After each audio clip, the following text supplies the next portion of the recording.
가롯 유다는 왜 예수님 팔아 넘겼죠? 자기 자신의 죄가 드러나지 않기 위해서 결정한 이유가 예수님을 팔아 없앤 거예요. 예수님이 사라지면 자신의 죄도 드러나지 않을 것이라고 생각했죠. 그의 선택은 잘못된 선택이었습니다. 나의 죄를 없애는 방법은 내 죄를 알고 있는 예수님을 없애는 것이 아니라 뭐예요? 나의 죄를 대신해서 십자가에서 죽으신 그 예수님 안으로 들어가는 것이 나의 죄를 없애는 것입니다. 여러분들은 어떠세요? 여러분의 죄의 문제를 해결하기 위해서 증인들을 없애보려 해보신 적 있으세요? 증거들을 없애보려 해보신 적 있으세요? 저는 있어서 드리는 말씀이에요. 우리는 이제 예수님 안에 있기 때문에 우리의 죄의 문제를 가지고 예수님 안으로 들어가야 합니다. 올바른 선택을 하는 여러분 되시기 바랍니다. 자, 오늘 요한복음 13장 좀 보려고 합니다. 13장 펴시고요. 3절에서 19절까지 좀 말씀 읽도록 하겠습니다. 요한복음 13장 3절에서 19절입니다. 찾으셨으면 우리 함께 읽겠습니다. 저녁 먹는 중 예수는 아버지께서 모든 것을 자기 손에 맡기신 것과 또 자기가 하나님께로부터 오셨다가 하나님께로 돌아가실 것을 아시고 저녁 잡수시던 자리에서 일어나 겉옷을 벗고 수건을 가져다가 허리에 두르시고 이에 대야에 물을 떠서 제자들의 발을 씻으시고 그 두르신 수건으로 닦기를 시작하여 시몬 베드로에게 이르시니 베드로가 이르되 주여 주께서 내 발을 씻으시나이까? 예수께서 대답하여 이르시되 내가 하는 것을 네가 지금은 알지 못하나 이후에는 알리라. 베드로가 이르되 내 발을 절대로 씻지 못하시리이다. 예수께서 대답하시되 내가 너를 씻어주지 아니하면 네가 나와 상관이 없느니라. 시몬 베드로가 이르되 주여 내 발뿐 아니라 손과 머리도 씻어 주옵소서. 예수께서 이르시되 이미 목욕한 자는 발밖에 씻을 필요가 없느니라. 온몸이 깨끗하니라. 너희가 깨끗하나 다는 아니니라 하시니 이는 자기를 팔 자가 누구인지 아심이라. 그러므로 다는 깨끗하지 아니하다 하시니라. 그들의 발을 씻으신 후에 옷을 입으시고 다시 앉아 그들에게 이르시되 내가 너희에게 행한 것을 너희가 아느냐? 너희가 나를 선생이라 또는 주라 하니 너희 말이 옳도다. 내가 그러하다.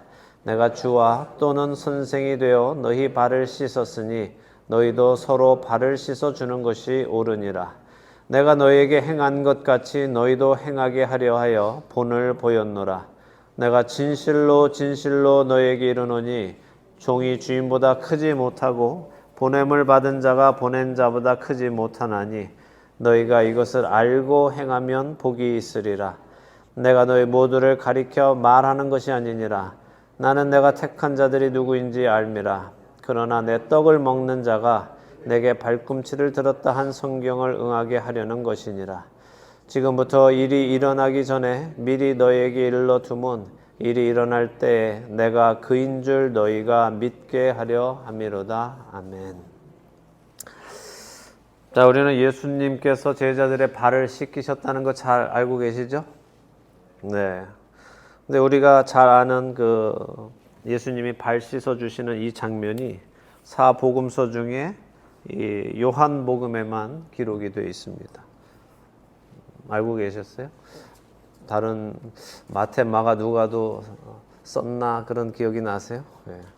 사실 같은 관점으로 쓰인 공관복음 마태, 마가, 누가는 예수님께서 제자들과 나누신 저녁 만찬과 떡과 포도주를 나누시고 내 살과 내 피를 먹어라 하는 것을 잘 기록해 놨어요. 근데 요한은 그 마지막 만찬 자리를 가장 많은 장을 할애해서 썼다고 말씀드렸죠. 그런데 예수님이 떡을 떼시고 이것은 너희를 위해 주는 내 살이다. 포도주를 주시면서 이건 너희를 위해 흘리는 내 피다라고 하시는 말씀은 기록되어 있지 않아요. 대신 아무도 기록하고 있지 않은 이 세족식에 관해서 기록하고 있습니다. 자, 사도 요한은 이 글을 쓰면서 이 요한복음을 쓰면서 우리로 뭘 알게 하겠다고 했어요?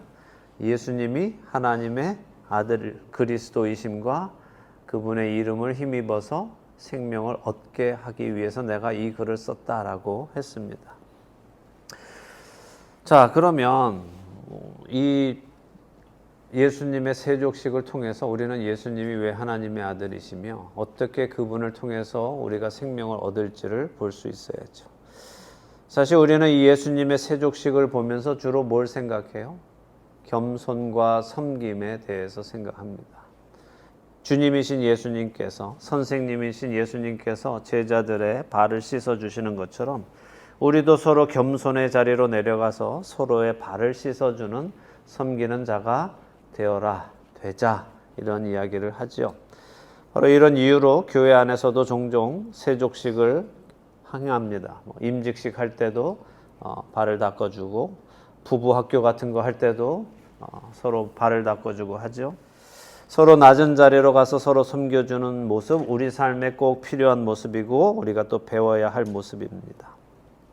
근데 우리가 이 장면을 보면서 겸손과 섬김의 모습 한 가지만 생각하면 우리는 더 중요한 한 가지를 놓치게 되는데요.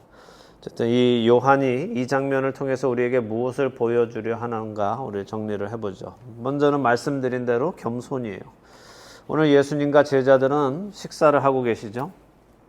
근데 예수님과 제자들이 식사를 하시다가 예수님이 자리에서 일어나셔서 발을 닦기 시작하셨어요.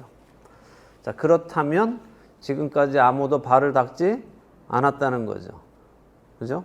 자, 그러면 우리는 지금 이 장면을 지금 이 상황과 이 사람들의 심리 상태에서 생각을 해봐야 돼요. 자, 유대인들은 먼저 문화 안에서 보면 어떻게 해요? 양말 안 신고 다니죠. 양말 없었죠, 그때는. 그 다음에 샌들이니까, 또 당시에는 길이 다 흙바닥이니까 다니면 어떻게 해요? 흙이 다 묻죠. 그러니까 밖에 나갔다 들어오면 흙먼지는 물론 길에서 또 뭐 더러운 거라도 밟고 오면 집에 안에 가지고 들어오니까 어떻게 해요? 다 닦습니다. 발을 씻는 것이 문화예요. 우리는 집에 들어가시면 발 바로 씻으세요? 그죠? 근데 거기는 바로 씻어야 된단 말이에요. 자, 근데 종이 있는 집안은 어떻게 해요? 종이 있는 집안은 종들이 와서 발을 닦아줍니다. 종이 없는 집안은 어떻게 할까요? 자기들이 닦아야죠. 그죠? 자, 근데 종이 있는 집안은 종들이 와서 닦아주면 돼요. 종이 없는 사람은 집에 들어와서 자기가 발 닦으면 돼요. 근데 비슷비슷한 사람들이 우르르 들어가면 어떻게 할까요? 각자 알아서 닦으면 될까요? 근데 그 중에 지금 여기는 선생님도 계시잖아요. 서열이 있단 말이에요. 선생님이 계시고 제자가 12명이에요. 이러면은 제대로 됐으면 나이 순서대로 그러니까 나이가 적은 사람이 연장자를 닦아주고 하는 게 문화가 맞아요. 또는 지위가 낮은 사람이 지위가 높은 사람의 발을 닦아주는 게 맞아요. 제자가 선생님의 발을 닦아주는 게 맞습니다. 그게 문화이고 또 이치입니다. 근데 지금 여기 요한복음 13장 상황이 어떤 상황인가? 12제자 안에 서열이 있어요? 없어요? 우리 생각에는 있을 것 같아요. 베드로가 오른팔이라고 생각하니까. 그 다음에 요한과 야고보 이렇게 순서가 있을 것 같죠? 근데 그거 우리 생각이고 그 12명 생각이 서로 안에 그래 베드로 네가 대빵이야. 요한 내가 둘째야. 이런 서열이 있었겠는가 하는 거죠. 어떻게 생각하세요? 사실 자기들 안에는 아직 그 서열이 정해지지 않았어요. 그래서 그들은 끊임없이 누가 크냐 하는 거 가지고 3년간 다퉈온 거야. 예수님이 십자가에서 죽으실 것을 여러 번 말씀하셨지만 그 말씀하실 때에도 제자들은 계속해서 우리 중에 누가 크냐, 누가 예수님 오른쪽에 앉으냐 이거 가지고 다퉜거든요. 누가복음 22장을 보면 바로 이 유월절 만찬 장면이 나오는데 그 유월절 만찬 먹는 자리에도 여전히 싸우고 있었다고 누가복음 22장 24절이 기록해요. 이렇게 말씀하세요. 또 그들 사이에 그중 누가 크냐 하는 다툼이 난지라. 이렇게 되어 있단 말이죠. 그러니까 지금 예수님이 오늘 저녁에 잡혀서 가실 거예요. 내가 오늘 가서 내가 십자가에 달려서 내가 죽을 거야. 그런데 그 밥 먹는 마지막 밥 먹는 그 자리에서도 지금 제자들은 누가 크냐 하고 싸우고 있었단 말이에요. 자, 이렇게 서로 누가 크냐 하는 팽팽한 기싸움이 계속되고 있는 이 와중에 누가 누구의 발을 과연 닦아줄 수 있겠어요? 자, 밖에서 들어왔는데 발을 닦아야 되는데 누가 먼저 발을 닦아야 되는데 하는데 누가 먼저 발을 닦아주려고 하면은 뭘 인정하는 거예요? 내가 제일 낮은 놈이다. 그걸 인정하는 거잖아요. 그러니까 서로 눈치만 보고 안 닦고 있는 거예요. 자, 마리아가 예수님 발 닦아 드릴 때 말씀드렸죠. 누군가의 발을 닦는다는 것은 내 머리가 그분의 발 밑으로 들어가는 거다. 내 지위가 그 안으로, 그 밑으로 내려가는 거다. 당신의 가장 낮은 발이 내 머리보다 높습니다. 그것을 인정하는 거라고 말씀드렸죠. 자, 그러니까 요즘 이 한국의 젊은 세대들, MZ 세대들 이야기 들어보셨어요? 너무 우리의 문화에서는 이해 안 될 너무 놀랄 일들이 많은데 요즘 그 MZ 세대들이 이제 벌써 대학을 졸업하고 사회생활을 하고 회사에 들어가서 사회생활을 하는데 요즘 정말 웃지 못할 일이 일어난대요. 이렇게 회사 들어오면은 다 이제 뭐 회식들을 자주 나갈 거 아닙니까? 고깃집에 회식 가면은 보통 한국 문화에서는 고깃집에 회식을 갔으면 누가 고기를 뒤집어야 돼요? 제일 막내들이 해야 되는 거잖아요. 제일 낮은 사람이 나이가 어리든지 직급이 회사 안에서 제일 낮은 사람이 뒤집어야죠. 그죠? 근데 요즘 이 젊은 친구들은 안 뒤집는데요. 안 뒤집어. 왜냐하면 뒤집어야 된다라는 생각 자체가 없는 거예요. 걔네들 안에는. 그러니까 이거를 뒤집어야 된다고 생각하는 사람들이 누구냐면 중간 클래스 사람들이 뒤집어야 되는 거예요. 그런데 여기서 내가 뒤집으면 중간 클래스에서 내가 제일 막내다라는 것을 내가 제일 낫다라는 것을 인정하는 거기 때문에 못 뒤집고 서로 눈치만 보면서 네가 뒤집어 하면서 보고 있다는 거예요. 그래서 결국에는 누가 뒤집냐? 요즘은 막 부장님들이 뒤집기도 하고 그런다는데 그러니까 고기 타는 거 싫어하는 사람이 결국 뒤집어서 먹기 시작한다고 하는. 자, 이 제자들 역시 발은 닦아야 돼요. 근데 서로 지금 누가 누구의 발을 닦아줘야 될지 지금 눈치만 보고 있는 상황이에요. 그 상황에서 아무도 발 안 닦고 그냥 밥 먹고 있는데 예수님이 일어나셨어요. 그리고 제자들의 발을 하나하나 닦아주기 시작하시는 거예요. 자, 예수님이 보여주시는 첫 번째 교훈은 뭐예요? 너희 안에 서로 누가 크냐 하는 다툼을 하지 말라 하시는 거예요. 가장 높으신 하나님께서 지금 가장 낮은 종의 모습으로 오셔서 제자들의 발을 닦아주시면서 보여주시는 거예요. 크다고 섬김 받는 게 아니라 섬기는 사람이 더 큰 거야 라고 보여주시는 거죠. 그리고 14절에 내가 주와 또는 선생이 되어 너희 발을 씻었으니 너희도 서로 발을 씻어주는 것이 옳으니라 라고 가르쳐 주시는 거예요. 자, 겸손한 사람이 섬길 수 있어요. 겸손한 사람이 섬길 수 있어요. 예수님은 겸손하셨기 때문에 섬기시는 거예요. 근데 우리가 섬기는 거하고요, 적선하고 잘 구분해야 돼요.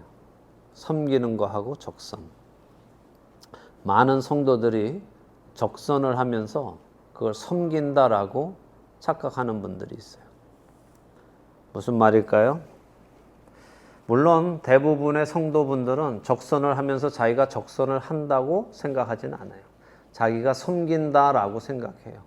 그런데 적선하고 계시는 분들이 많습니다. 적선에는 두 가지 의미가 있어요. 하나는 선을 행한다 하는 의미가 있고 또 하나는 구걸하는 자에게 음식이나 필요한 돈을 주는 것을 적선이라고 하죠. 적선하고 섬김의 가장 큰 차이는 뭐일 것 같으세요?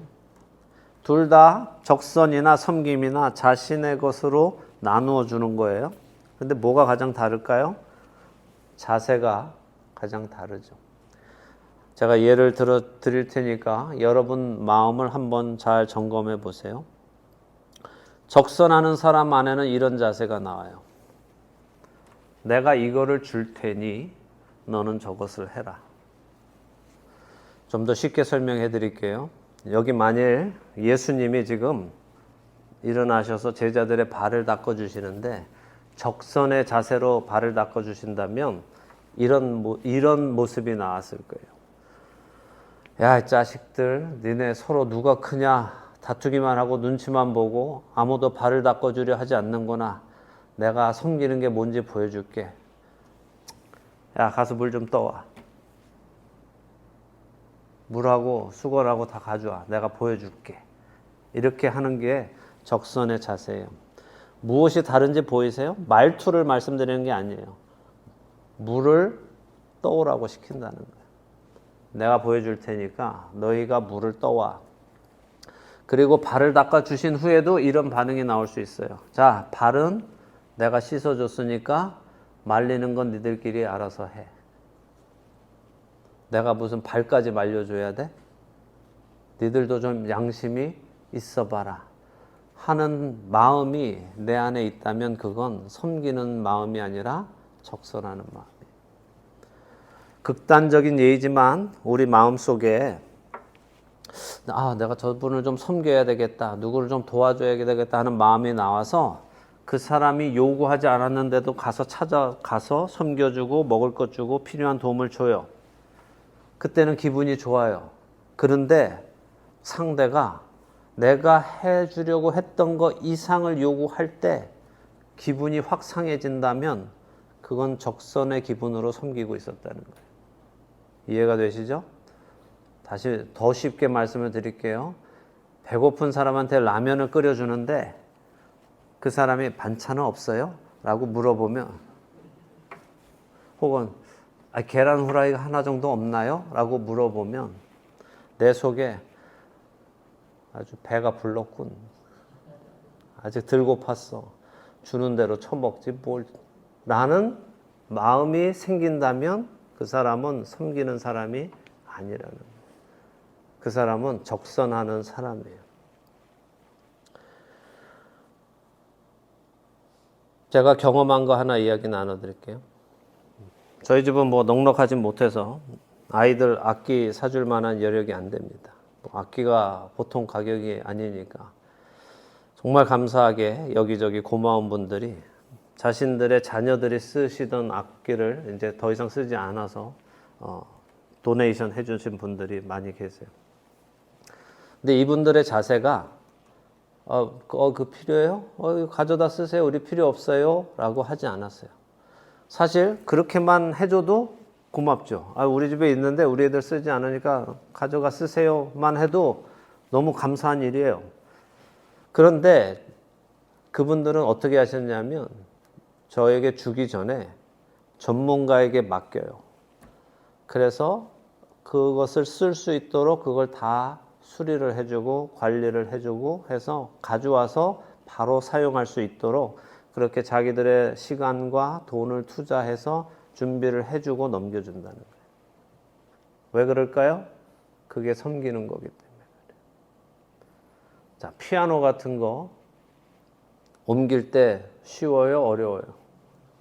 자, 누군가가 저희에게 피아노를 도네이션 해준다 할 때 어떻게 할 것 같아요? 피아노 필요하다고? 그래요, 내가 줄게요. 와서 가져가세요. 라고 하면 감사해요? 안 감사해요? 그것만 해도 감사해요. 그런데 그렇게들 하지 않으시더라는 거예요. 피아노 옮기는 회사에 연락을 본인이 하셔서 저희 집 안에까지 옮겨주도록 다 해주시고 조율사를 불러서 조율해주고 다 완전히 사용할 수 있게 해준다는 거예요. 이게 어떤 한 분의 말씀이 아닙니다. 한 분이 그러셨다는 게 아니에요.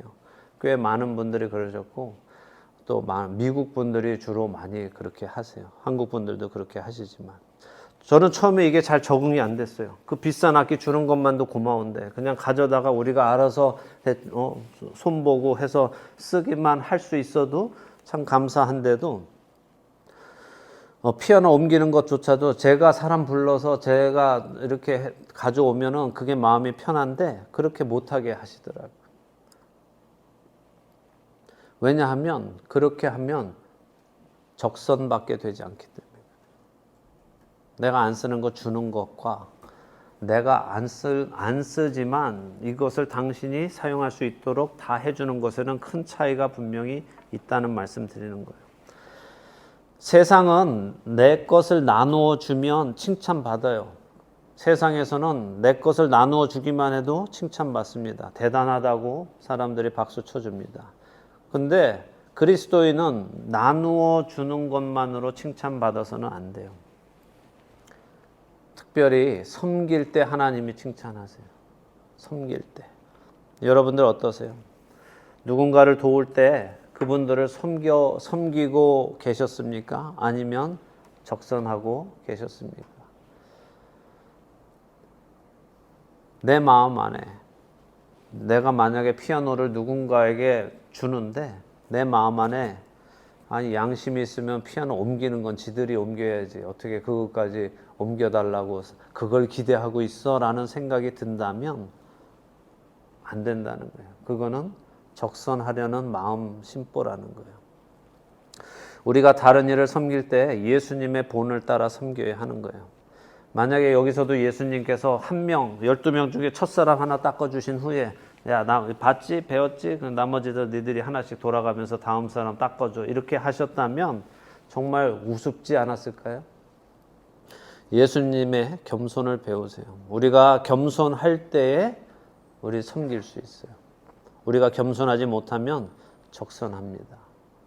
누구를 도와주면서도 내 마음 안에 자꾸만 불평이 생기고 불만이 생기고 은혜도 모르는 것이라는 생각이 든다면 그것은 올바로 섬기는 자의 자세가 아닙니다. 섬기되 예수님도 끝까지 사랑하신 것처럼 우리도 끝까지 섬겨야 되는 거예요. 자, 다른 사람의 발 아래에 자신을 두는 사람, 그 사람은 겸손한 사람이고 그런 사람은 적선을 할 수 없어요. 그 사람은 섬기게 되어 있습니다. 기억하시기 바랍니다. 자, 이 장면에서 예수님께서 우리에게 가르치시려는 것도 하나 중요한 것을 보도록 하지요. 그것은 바로 예수님이 하신 이 행동의 의미를 지금은 알지 못한다라고 하셨다는 거예요. 무슨 말씀이에요?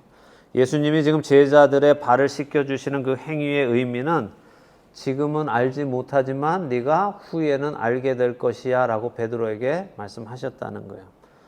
자, 보세요. 베드로는 그래도 자신의 발을 예수님께서 닦아주려 하실 때 어떻게 했어요? 안 됩니다. 예수님, 제 발을 닦으실 수 없습니다. 라고 했어요. 우리는 여기서 베드로의 잔머리를 보게 됩니다. 베드로의 잔머리. 이게 잔머리 같으세요? 안 같으세요? 안 같으시면 여러분은 순수하신 거고 제가 늘 말씀드리죠.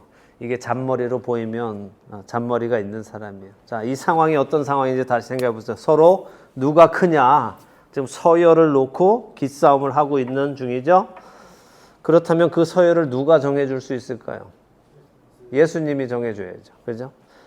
자, 보통 선생님이 서열을 정리해 주시면 이제 서열이 딱 생기는 건데 지금 서열이 없어요. 다 같은 제자들이에요. 서열 정리가 안 되고 있어요. 바로 그런 그때 예수님이 제자들의 발을 한 명 한 명 씻기 시작하셨어요. 만일 베드로가 이 일이 정말 잘못된 것이다. 선생님이 제자의 발을 닦는 것은 있을 수 없는 일이다 라고 생각했다면 어떻게 했어야 돼요? 처음부터 했어야 돼요. 처음에 첫 제자를 닦아주실 때 예수님 그 뭐 하시는 짓입니까? 그렇게 하시면 안 되죠. 이건 예의가 아닙니다. 야, 이 자식아 너 무슨 발을 어디다 내밀어? 너 정말 이거 예의도 없는 놈이네 하고 처음부터 막았어야 돼요. 근데 막았어요? 안 막았어요? 안 먹었죠. 다 닦도록 내버렸어. 다 닦도록 내버려 두고 자기 차례가 되었을 때 어떻게 했어요? 주여 주께서 내 발을 씻으나이까? 내 발을 절대로 씻지 못하시리이다 하고 말했어요. 무슨 의미예요? 다른 제자들한테 보내는 거예요. 또 예수님께 저를 좀 봐주세요 하는 거죠. 나는 다르다는 거예요. 나는 저 염치 없는 놈들하고 다르고 저 예의 없는 놈들하고 다르다. 나는 예수님을 정말로 주님으로 생각합니다. 주님을 향한 충성심은 나를 따를 자가 없습니다. 보세요. 저놈들은 다 멀쩡하게 예수님한테 발을 내어드렸지만 나는 절대로 예수님께 그럴 사람이 아닙니다. 그 말 속에, 그 생각 속에 뭐가 들어있겠어요? 이렇게 하면 예수님이 나를 칭찬하시겠지, 인정하시겠지. 어쩌면 베드로의 기대 속에는 예수님이 감격하신 얼굴로, 야 베드로야, 그래 정말 너는 나의 수제자야. 저놈들은 내가 발 씻겨준다니까 그냥 발 다 내비는데 너는 그래도 나를 진정으로 주님이라고 생각하는구나 라고 칭찬해 주실 그런 모습을 기대했을지도 몰라요. 죄인은, 우리들은 그런 생각이 그렇게 빨리빨리 돌아가니까 내가 여기서 이렇게 하면 어떤 유익이 나한테 돌아오나 이걸 늘 생각하며 사는 게 우리 죄인이니까. 근데 그런 베드로에게 예수님께서 기대하지 않은 말씀을 하세요. 베드로야, 내가 너를 씻어주지 아니하면 너가 나와 상관이 없어 라고 말씀하세요. 너하고 나하고 상관이 없어, 무슨 말씀 같아요? 너하고 나하고, 내가 네 발을 씻어주지 않으면 너하고 나하고는 상관이 없다. 나도 모른다. 우리 앞으로 뭐 모른 체 하고 지내자, 이런 말씀 같아요. 이 말씀 헬라어의 원어의 의미는 너에게는 분배가 없다 하는 말이에요.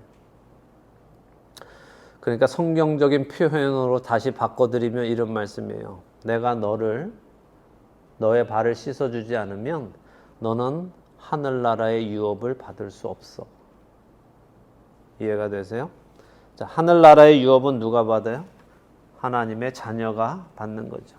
유산은 하나님의 자녀가 받는 거예요. 그러니까 예수님이 지금 하시는 이 행동의 의미가 뭐라는 거예요? 여기 있는 사람들의 발을 하나하나 닦는 이유가 뭐라는 거예요? 그들로 하나님 나라의 유업을 받을 자가 되게 하신다는 거예요. 어떻게 그 일을 시작하세요? 13장 1절을 다시 한번 보세요.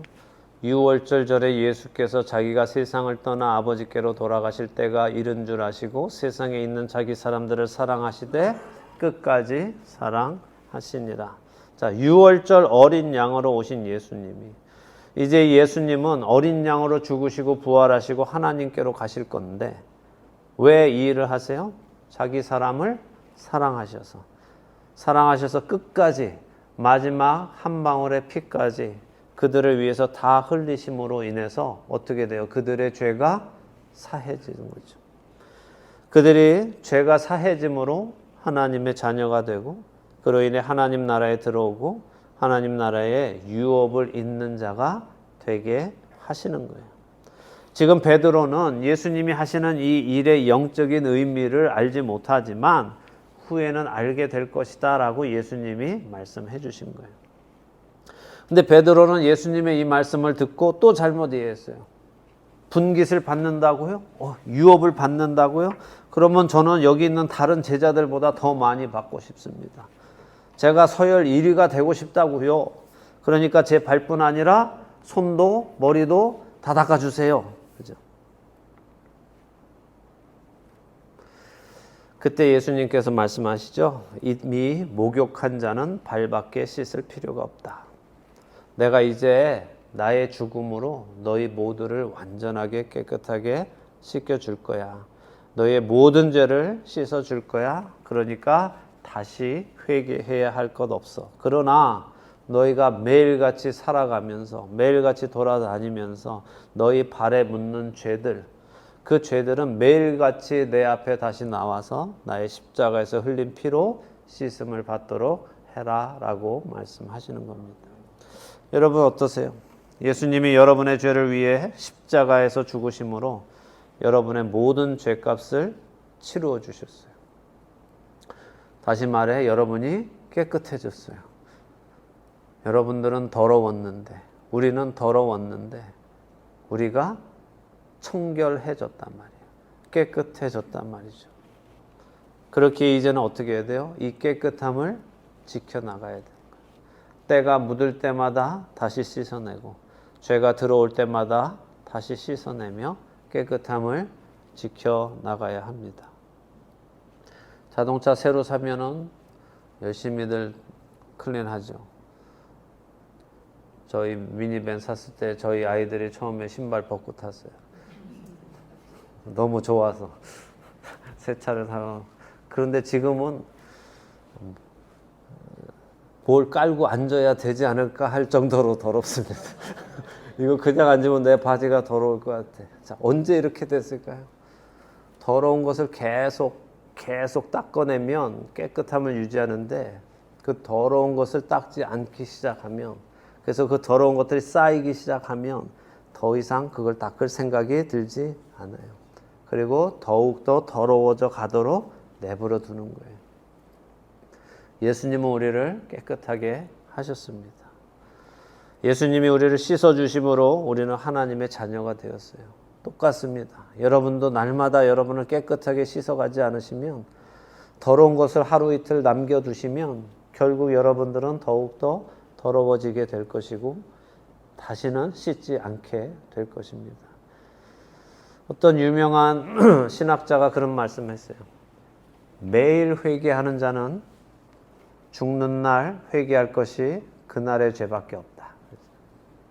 멋지죠? 매일 회개 안 하면, 일주일에 한 번씩 모았다가 회개하시는 분들, 회개하기 전에 돌아가실 때, 물론 이거 회개 안 했다고 지옥 간다 그 얘기가 아니라 하나님 앞에서 부끄러운 일들을 가지고 가지 말라 하는 말씀입니다. 그리고 주님 안에 머물기 위해서는 계속해서 우리가 깨끗해야 하고, 그죠? 마음이 청결해야 하나님을 볼 수 있죠. 그러니까 여러분이 하나님을 보기 원한다면 늘 청결함을 유지해야 합니다. 자, 예수님이 우리를 씻어주심으로 우리는 하나님의 자녀가 되었습니다. 이제 우리는 겸손의 자리로 내려가서 서로를 섬김으로 세상으로 하여금 우리가 하나님의 자녀인 것을 알게 해야 합니다. 또 그를 통해 또 다른 자들이 하나님의 자녀가 되도록 섬겨야 합니다. 우리가 진실로 씻음을 받았다면 우리 역시 그 자리로 내려가게 될 겁니다. 여러분이 구원에 이르는 믿음이 있는지, 여러분에게 구원에 이르는 믿음이 있는지 없는지는 말씀에 근거해서 스스로 판단하실 수 있어요. 그렇죠? 누가 여러분의 당신은 구원받은 것 같아요, 못 받은 것 같아요 라고 말해주는 게 아니라 성경의 말씀을 근거로 자기 스스로 판단할 수 있을 겁니다. 구원에 이르는 믿음을 가진 여러분 되시기를 예수 그리스도의 이름으로 축원합니다.